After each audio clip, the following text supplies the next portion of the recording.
Hello everyone! Welcome po sa ating channel. This is Coach Jared. Pasensya na po, na-late tayo. Kanina po nagka-kuryente dito sa amin. Kanina lang nagkaroon ng kuryente sa amin, kaya ako po ay na-late. Oo. NGCP, you are such. Yan lang masasabi ko ngayon.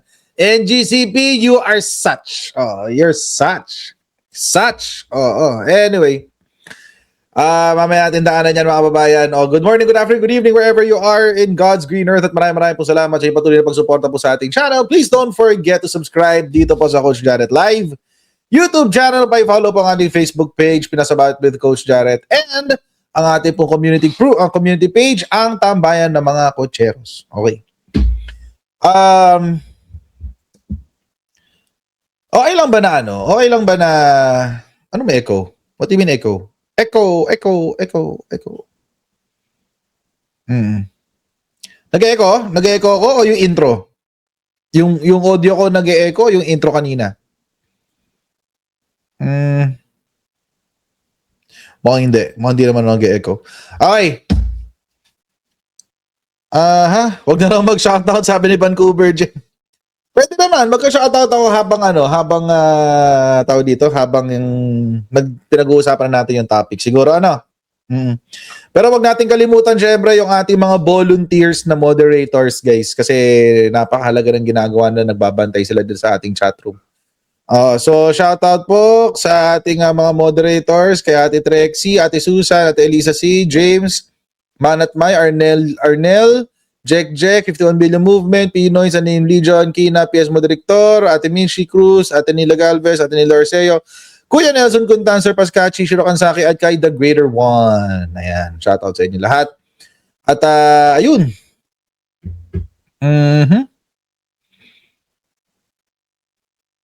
Okay, interesting. Sige. The ICC violated sovereignty. Sige nga po, paki-explain. Paano po, Conrado Javier? Paano po na-violate ng ICC ang sovereignty?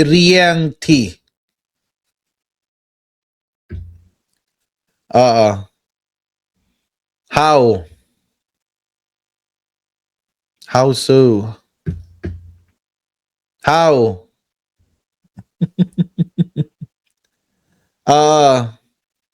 Sovereignty. That's spelling eh. Paano? Siyempre, hindi na mag-reply yan. Ganyan naman yung mga yan eh. Kung yung puro kuda. Yun lang naman eh. Narinig kay Bondok. Narinig kay Jimmy Bondok. Narinig niyo ba kaya Attorney Bondok? Ay, nako. Explain mo na yung sovereignty. O kung ano man to in-spell niya na to, di ko na, mali kasi spelling eh. Ano ba to in-spell niya na to? Asa na? Susunod, kung gagawa kayo ng script, gawin nyo, mag-spell check muna kayo para maganda. Hindi mo na, wala eh, palyado yung spelling. Paano mo kaya nga hindi ko naiintindihan eh. Ano ba yung, baka ibang salita kasi sinasabi niya. Kasi sinabi niya sovereignty. ito yung spelling, nilagay ni Vancouver Jem. Loko-loko rin si Vancouver Jem eh. Asa na? Ay, hindi. Si pala, si Janjan Monkey Boy. Spell sovereignty. Baka iba yan eh. Sovereignty. Hindi, baka ibang salita kasi yun, kaya hindi ko naiintindihan. Baka let's give them the benefit of the doubt.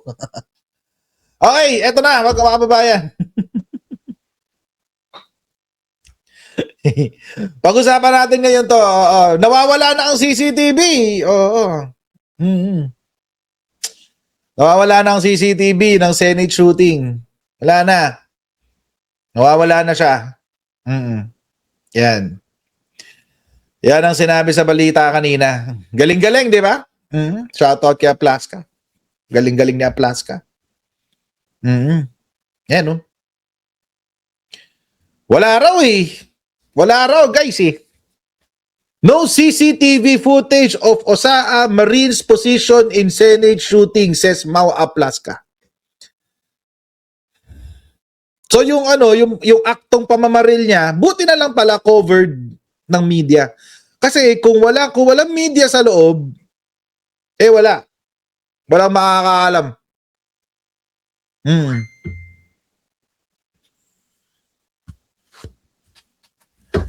Hawak mo ang CCTV. Itago mo ang CCTV. Wala raw kuha eh. Baka scrubbed. Oo, baka binura na. Oo, hindi natin alam. Hindi natin alam, guys. Baka binura na kasi. No CCTV footage of Osaa and Marines. Sila lang ang wala. In fairness, sila lang ang wala. Yung Osaa lang at saka mga Marines ang walang kuha. Oo. Partida. Tulay yun, na nagko-connect sa GSIS. Oo.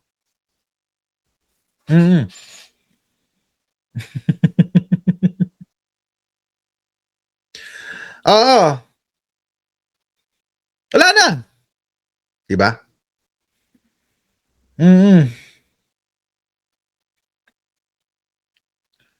Diyos ko.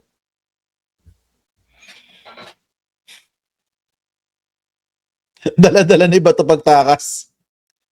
Wala raw CCTV footage eh. Sabi niya Plaska eh. Sabi, there is so far no CCTV footage of the movement of the personnel of the Senate's Office of the Sergeant-at-Arms and the Marines deployed at the Senate premises during the shooting that marred the institution on Monday. Senate Sergeant-at-Arms Mau Aplaska said the footage his office has is that of the NBI during the incident. Wait lang. Wait lang. Kasi mga babayan, puntahan natin yung yung nag-viral na video. May upload tayo no? Kina? Nung viral video na yon, nung sinabi ni Jinggoy Estrada na itago ang CCTV. Itago. Eto. Meron tayong video. Buti na lang nakapag-upload tayo ng version natin. Hindi tayo maka-copyright. Panoorin natin ha. Yan. Ay, walang audio. Ayan. Yan. Secure lang daw yung CCTV.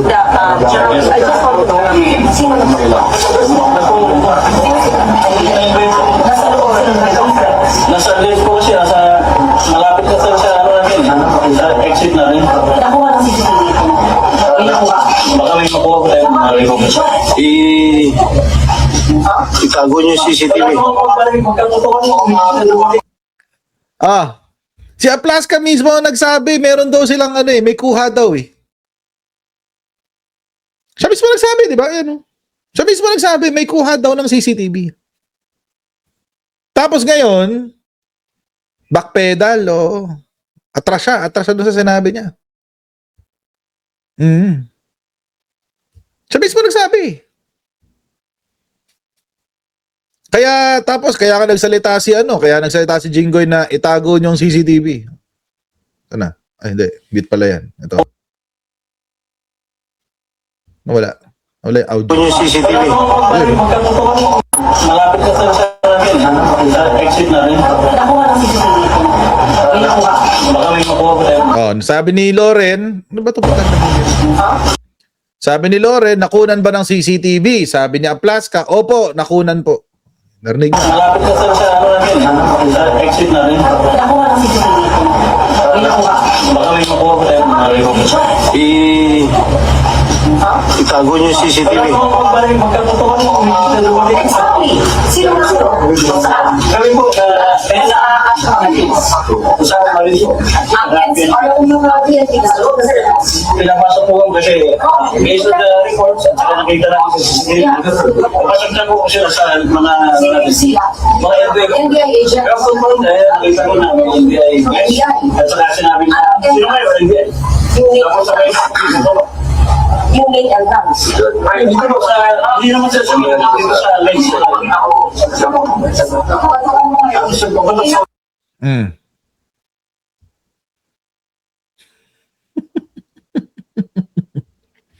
Ay, wait. Sasagutin ko tong tanong ni Randy Castor, sabi niya.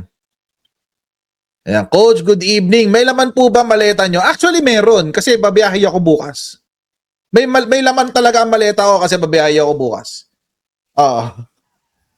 Seryoso, babiyahe talaga ako bukas.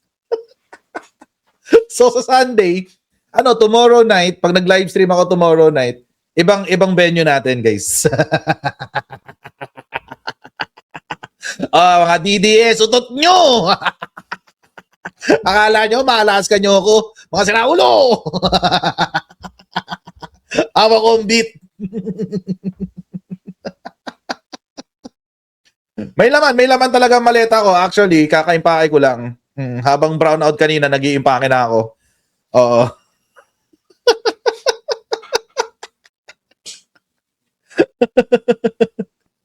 Ay, hindi pa pala bukas sa madaling araw ng Sunday. Sunday na madaling araw. Ayun. So may lakad ako ng Sunday na madaling araw. Baka magkita kami ni Bato sa airport.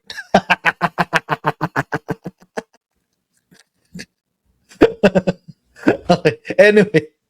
Mga DDS bobo. Anyway, tuloy natin. Ayan na nga. So, Sinabi nung una na meron daw. Meron daw, sabi. Tapos ngayon, wala na. Wala na po siya. Wala akong kuha, ma'am. Wala akong kuha sabi. Wala ho eh. Oo. Ayan, no? Sabi, doon po towards sa kanilang position, nakikita namin na nag-flash yung kanilang mga baril, sabi niya Plaska. Pero, hindi rin nila makita yung footage ng OSAA at ng mga Marines. Ano yun? Putol? Ano yung putol? That's BS, man. I mean, tell it to the Marines. Ano yun? Kalokohan yun, men. Tuloy-tuloy yan eh.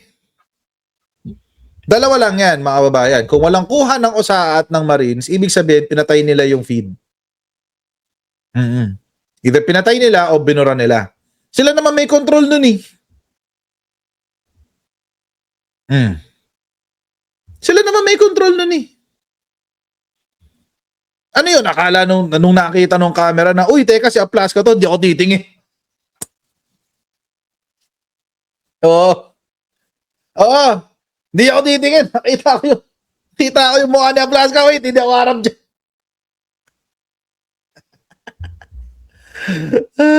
Diyos ko. My goodness. Imposible yun, men. Imposible yun. So, more or less, mga kababayan, either pinatay yung CCTV or na-scrub yung CCTV. At kahit papatayin yung ilaw, Che Valera, sorry, I have to disagree. Yung CCTV nga namin dito sa bahay, merong tawag dito, infrared. Kahit madilim, matutukoy ka. Kahit madilim, makikita ko anong ginagawa mo. Senate pa?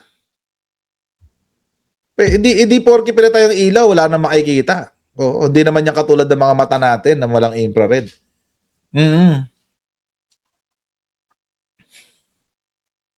Diba?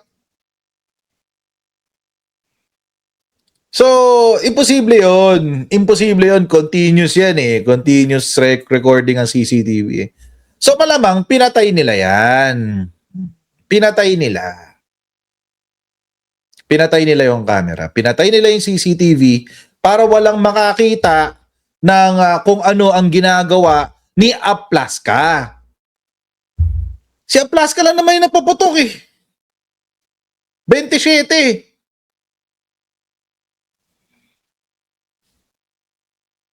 It's either they turned off the CCTV or they deleted the clip. Which goes to show, and this is another proof, ito po ay isa na namang patunay na scripted yung nangyari. Scripted.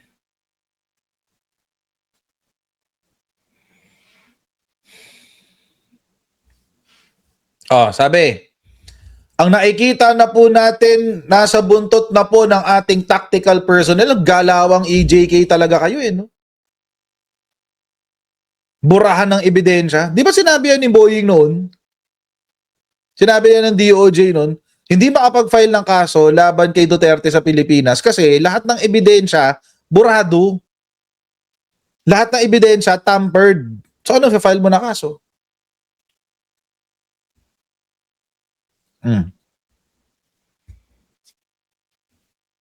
Alam nyo mga babayan, maganda tong tanong ni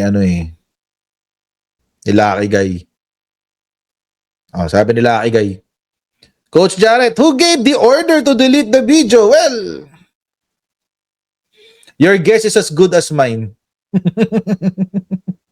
Pero pag sinagot ko yan, I will be stating the obvious. Oo. Di ba? Wala raw burado na guys. Tapos syempre, si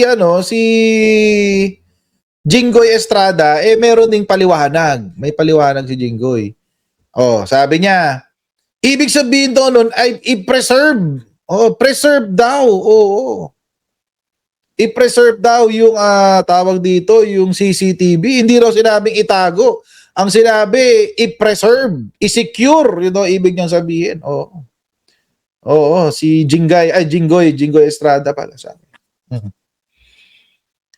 This came after a portion of his Facebook Live video circulated online showing Estrada saying itago, hide, in reference to the CCTV footage while talking to the office of the Sergeant at Arms, a plasca which some social media users interpreted as an order to conceal the recordings from the public. Ang ibig sabihin, i-preserve yung CCTV for future reference. Masyado naman binigyan ng kulay yung pagsasalita ko. Babibigyan talaga ng kulay because, there are so many colors in the rainbow. If you get my drift. Maraming kulay ang bahaghari. Di ba, Jinggoy? Di ba, Jinggoy? Maraming kulay ang bahaghari.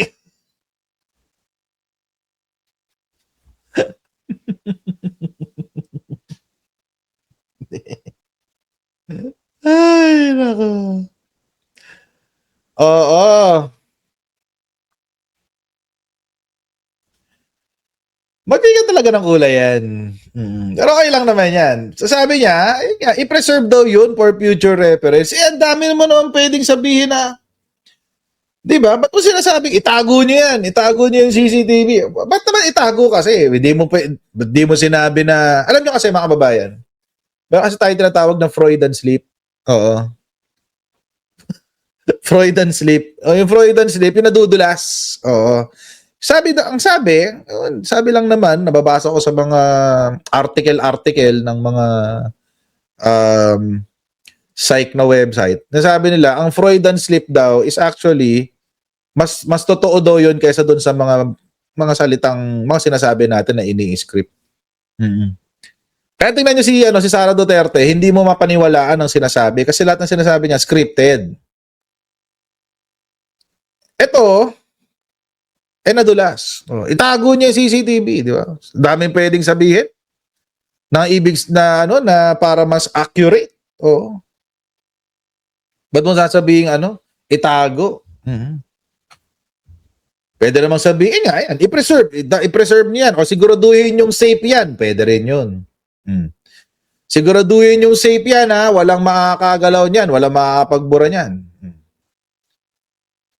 Or siguro pwede rin naman sabihin niyo, itago niyo yung CCTV Itago niyo yan para secure. Oh, di ba? Pwedeng ganun. Pwede naman ganun. Kaso, wala. Ganun talaga. Nabigyan tuloy ng rainbow colors. Ananalita ni Jinggoy Estrada. Nabigyan tuloy ng rainbow colors. Pero wala na siya. Wala na yung CCTV footage. Yan na po ang sinabi ni Aplaska. It's gone. Gone. Ganun.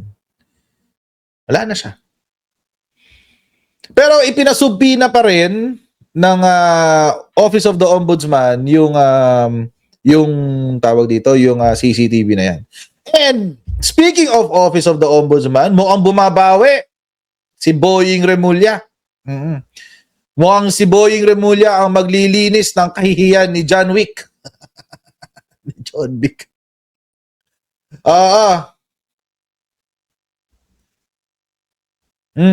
Mukhang si Boying Remulla ang nagpaplano ngayon na isalba ang kapalpakan ni John Wick Remulla. Sa pamamagitan ng pag-uutos ng 6-month preventative suspension kay Aplaska.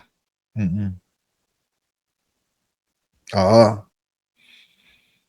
Pero preventative suspension lang to, mga kababayan. Ibig sabihin, sususpend siya para hindi maka-impede o hindi makasagabal sa investigasyon na gagawin ng ombudsman. Halimbawa, hindi niya matatamper ang evidence which was already committed. Alam niyo, mga kababayan, hindi ako naniniwala. Hindi ako naniniwala na walang CCTV footage. Oo. Hindi ako naniniwala dyan. Bakit? Because the logic is flawed. Unang-una, mga kababayan, unless sobrang pabaya nito ni Aplaska. Unless sobrang pabaya nito ni Aplaska, ha? Kasi, unang-una, yung lugar na yon, magic door. Paglabas mo, Senado, pagpasok mo sa kabilang side, GSIS. Parang yung kay Mike Defensor. Pag galing mo sa beer house, diretso ka sa motel, di ba? Ganun yung nangyari. So, imposibleng walang security yon. Or kahit anong security feature for that matter. Imposible. Kasi dapat makita mo yung lumalabas-pasok doon eh. Imposible yan. Pangalawa, mga kababayan, continuous recording ang CCTV. Continuous recording yan. Hindi pipili yan. Hindi yan pipili ng sitwasyon, hindi yan pipili ng okasyon. Continuous recording yan. Pangatlo, mga kababayan, kahit sabihin natin na madilim yung lugar, ang lahat, so far, lahat ng CCTV na nakita ko ay merong infrared na feature. Ibig sabihin, kahit madilim, nakakapag-record siya at malinaw ang record. Hindi man kulay, hindi man dikulay, black and white, kasi nga infrared, but makikita mo kung ano nangyayari. So, imposible po yan, mga babayan. Hindi ho ako naniniwala na for that specific period, yung parte lang na yon ang nawawala. Most probably, pinatay ho yan. Pinatay ho yan. Most probably, pinatay ho yan. At dinala lahat ng press doon sa lugar na yon para lahat doon nakatutok. Tapos habang nandoon lahat ng gulo, ng commotion, si Bato de la Rosa ay unti-unti nang isinasakay sa sasakyan.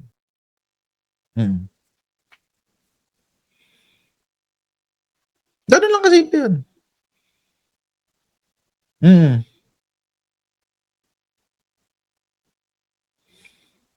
Diversionary tactic yun, guys. Parang atensyon ng tao nasa ibang bagay. Habang yung isa, basta pumupuga na yung isa.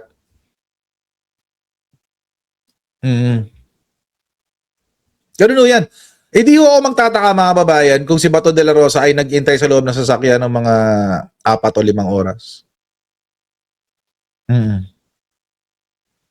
Tapos lumabas lang siya ulit nung para lang kunyari merong picture taking, kung para lang isipin na, andito pa siya sa loob ng Senate, bla bla bla. Di ba? Kaso mo, may problema.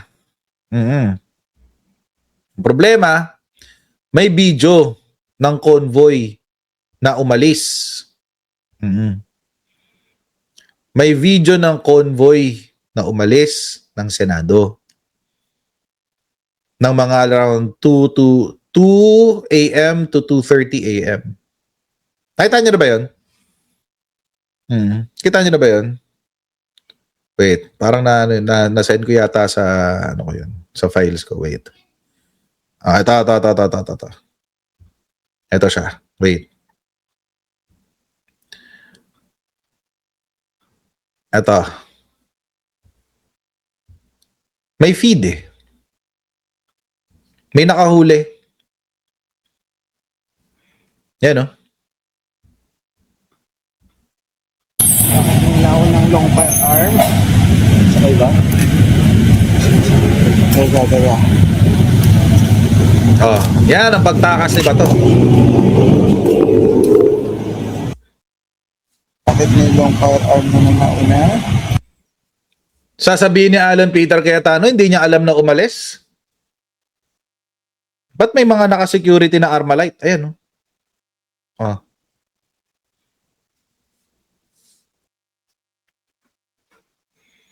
Hindi to CCTV. By the way, ito ay kuha ni Bam Alegre. Oo. Si Bam Alegre, parang reporter yata siya ng GMA. Parang ganun. Reporter yata siya ng GMA eh. Or ABS. Either of the two. Basta sikat na na network. Tapos nakatambay lang sila sa labas ng Senate. Nakatambay lang sila sa labas. Nintagitay siguro sila ng ganap or whatever. May ganap. Ayun na. Ito na yung ganap na nangyari. At nakabulog proof yung mga nasa labas.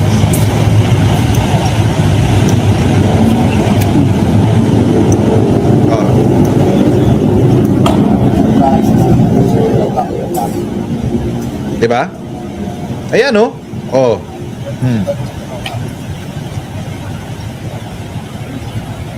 Nasaan ang PNP nito? Nasaan ang PNP? Wala. Nandito yung PNP na nakadetail ng Senado. Ayan. HPG. Highway Patrol Group yun.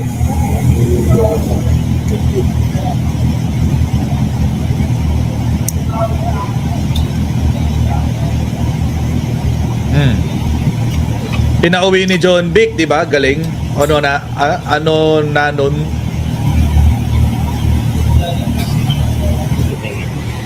Ayan na. Nagbukas ang ilaw yung press, Red light eh. Ayan,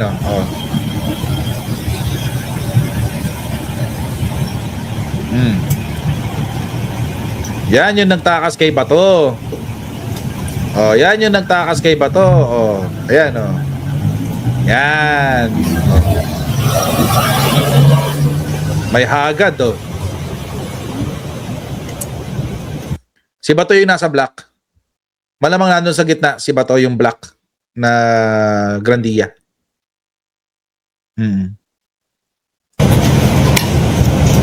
Wala na. Nakaalis na si Bato.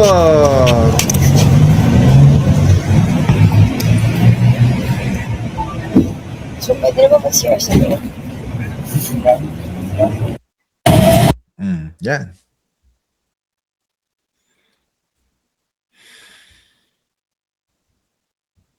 Akala ko ba naka-lockdown ng Senate? Di ba? Naka-lockdown ng Senate dapat eh. Yun yung sinasabi nila, naka-lockdown ng Senate.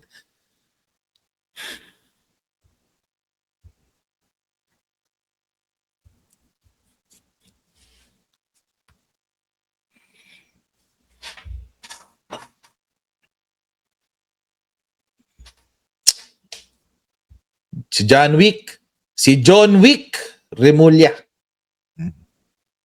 Dapat din niya pinauwi yung pulis eh. Andiyan eh. Pero pinauwi. And another thing, mga kababayan, ito pa yung isa sa mga pinagtatakpan ng OSAA. Which is, I think, one of the reasons kung bakit siya sinuspend. Oo. Ito nga yung balita na yun, sinuspend na ang OSAA.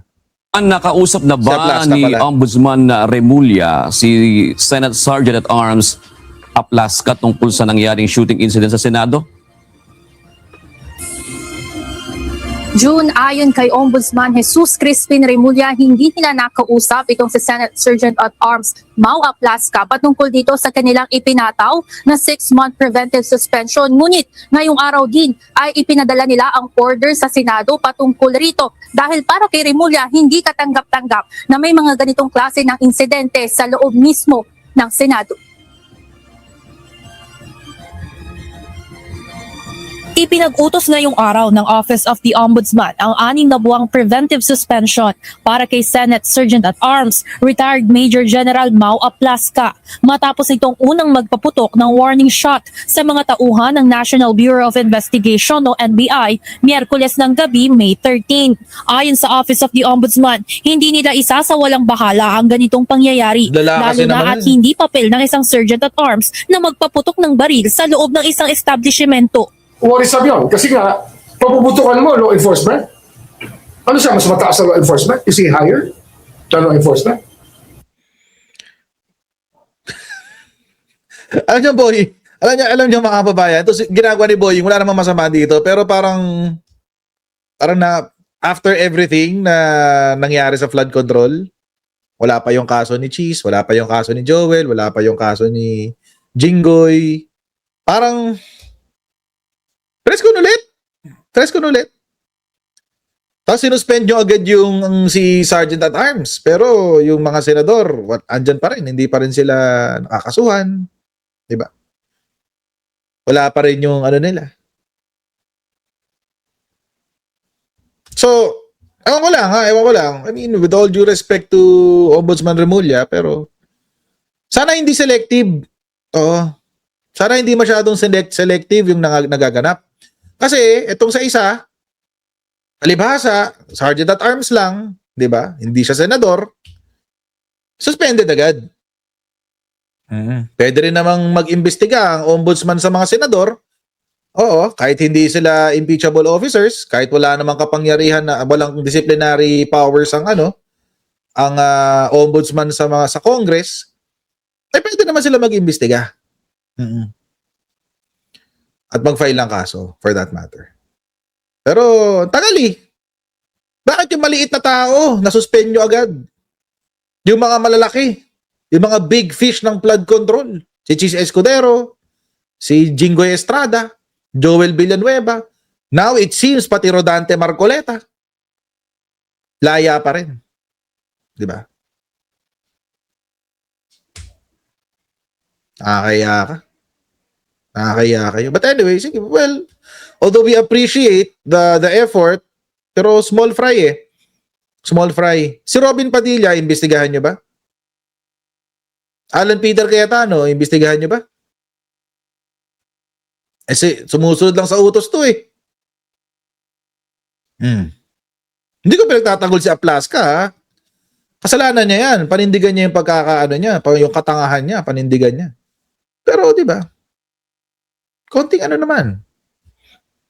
Konting justice and fairness naman dyan, Ombudsman Remulla. He's supposed to help the Senate maintain the rules of the Senate. Pero para paputukan mo ng enforcement, ibang usapan yan. Hindi natin tinotolerate yung ganyang behavior. Ayon pa kay Remulla, ipinataw ang suspensyon kay Aplasca upang hindi maimpluwensyahan ang kanilang investigasyon, lalo na at marami ring suspecha ang publiko sa nangyari. Kaya natin ginagawa ito para maalay natin ang fears ng tao na magkakaroon ng whitewash o hindi tayo kikilo sa ombudsman sa bagay na to. Siguro tayo lang talaga ang pwedeng kumilos dito ng gusto na walang bias kasi, di ba? Ang problema rito ay may kanya-kanya tayong dahilan sa iba't ibang departamento, pero dito sa ombudsman, ito yung ating tungkulin na malaman at alamin at ipagbunyi sa tao, ipaalam sa tao yung mga pangyayari mula sa ating perspektibo. Inaasahang sa susunod na linggo ay mag-i-issue sila ng subpoena sa National Bureau of Investigation, Okay. Department of Interior and Local Government, Philippine National Police, mga tauhan ng Senado, mga senador at maging mga kuha ng media sa insidente. Kakalapin rin ang mga CCTV footage sa Senado upang maiwasan ang anumang cover-up. Bukod sa putukan, kasama sa investigasyon ang pag-alis ni Senator Bato de la Ayan, Rosa sa protective custody ng Senado sa tulong ni Senator Robin Padilla. Yan. Kinuwestiyon na rin ni Remulla kung bakit nito iniiwasan ng warrant of arrest mula sa International Criminal Court kung wala naman itong kasalanan. Ang tataka ko sa kanya, naging chief PNP siya, tumatakbo siya sa batas. Pumarap siya. Ba't niya ginugulo yung mundo eh? Managot kasi yung mga gawain, sagutin mo yung mga... Sabihin mo, kung wala ka talagang kasalanan, harapin mo. Anong klaseng tao yan? Di ba? Ganyan ba dapat maging senador natin? Tumatakbo sa batas? Is that the hero we want to portray? Ayon pa kay Remulla, ilan sa mga posibleng paglabag na maaaring lumabas sa Okay. kanilang investigasyon Okay. Hintayin na ang resulta. Ha? Maghihintay kami ng resulta. Ombudsman Boying. May utang ka, dalawa na utang mo sa amin. Utang mo sa amin yung flood control ng mga senador. Hanggang ngayon, wala pa. Tapos, etong sa shooting ng Senado. May utang ka sa amin, ha?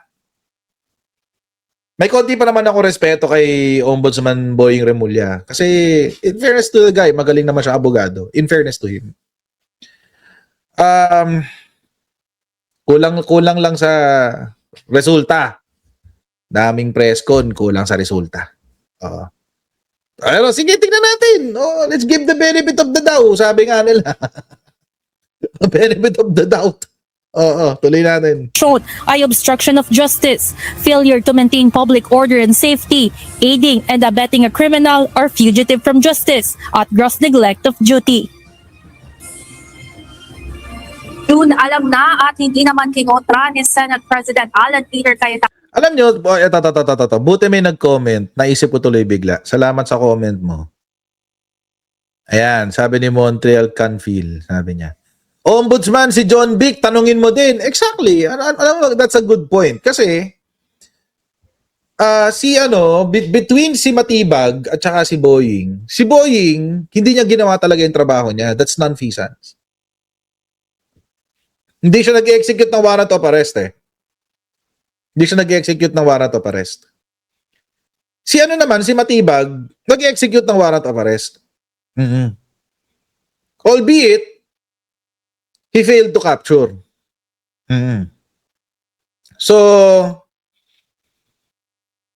between the two, pati di mo rin tanongin yung kapatid mo, ba't di niya in-implement yung warrant na galing sa ICC? Nung siya yung DOJ Secretary, nung si Boying Remulla ang DOJ Secretary, he was instrumental sa pag-aresto kay Rodrigo Duterte.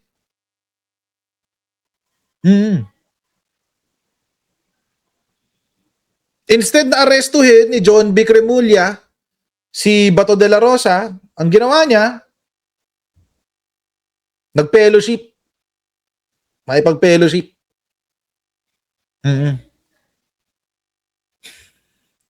Makipag-fellowship sa mga senador. So, diba? Dapat tanongin niyo rin yung kapatid niya. Ito kang order ng Ombudsman na preventive suspension laban kay Aplasca. Ngunit umapela si Cayetano sa Ombudsman na dapat ring magkaroon ng preventive suspension laban naman dito kay National Bureau of Investigation Director Melvin Matibag. Samantala, ayon kay Remulla, bukas sila na magkaroon ng joint investigation kasama ang Department of Justice. Ngunit dahil sakop nga ng DOJ ang National Bureau of Investigation o NBI, gusto ni Remulla na ang Ombudsman ang maging central investigators dahil isa silang constitutional independent body. Yan muna ang update mula dito sa Office of the Ombudsman sa Quezon City. Balik sa inyo dyan, Jude. Ival, meron na bang tugon si Ombudsman Remulla doon sa sinasabi naman ni Senate President Alan Peter Cayetano na hindi ba masususpindi naman si NBI Director Matibag? June, wala pang eksaktong sagot dyan si Ombudsman Remulla. Ngunit kanina nang kinausap niya ang mga media at nagbigay ng panayam ay lahat ng anggulo ay titingnan ng Office of the Ombudsman pagdating dito sa kanilang mga investigasyon. Magkakaroon pa nga sila ng panel talaga na tututok dito upang makita ang lahat ng perspektibo ng iba't ibang ahensya na nandun mismo sa insidente sa Senado. Jude. Sa tingin ba ng ombudsman, ano ang timeline na ibinigay niya o ibibigay niya Anyway. para dito? Okay, mahaba pala to. Ayan. But anyway, so at the very least, may ginawa ang ombudsman. Hanggang doon na lang masasabi ko. But as far as the result is concerned, I'm not as optimistic as before. Oo. Hindi na ako kasing kampante kesa nung nauna. As far as the results are concerned, ha? Kung pag-uusapan natin ay resulta. Hindi na ako kasing kampante, guys. Hindi na ako kasing kampante. Abangan ko. Tingnan natin kung anong magiging resulta niyan. Oo. Pero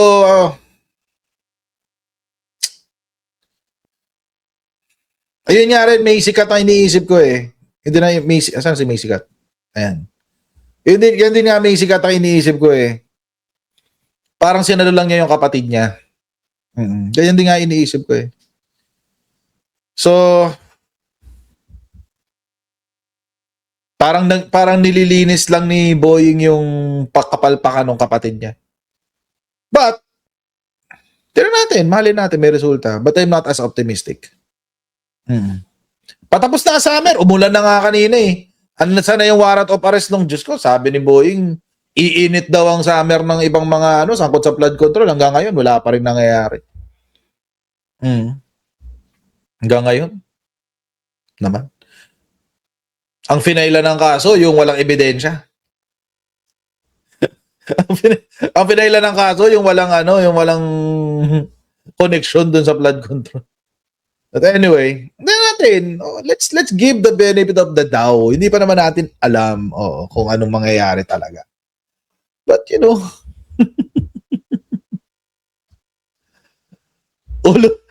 lang natin ang uminit.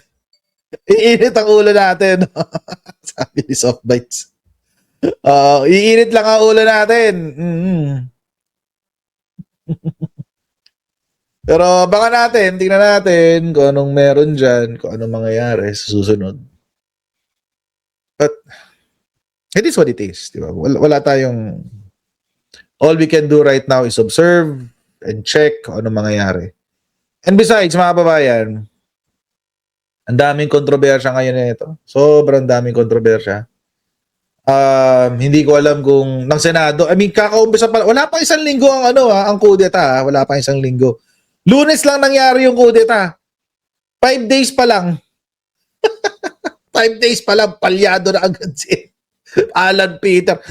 Kasi mayabang lang talaga si Alan Peter. Wala naman talagang galing yan eh. Ang galing lang niya mambola, that's it. Wala siyang ibang skill. Wala siyang ibang talent. Ang talent niya, magsinungaling. Yun lang ang kaya niyang gawin. Magaling siya mambudol. Magaling siya mag-gaslight. Magaling siya magpasa ng sisi. Yun yung mga kaya niyang gawin. Doon siya mahusay. Oo. But anyway, si Direk Freddy dito. Ang saya-saya sa Senado. Shoutout kay Direk Freddy. Ayan. Para si Chris Ulo, nakita ko rin kanina. Kaso nalampasan ko yung pangalan niya. Si Chris Ulo, dito rin kanina. Shoutout kay Chris Ulo. Ayan. Good take daw, good take, sabi ng director. Sabi ni John Mike TV, good take! Okay.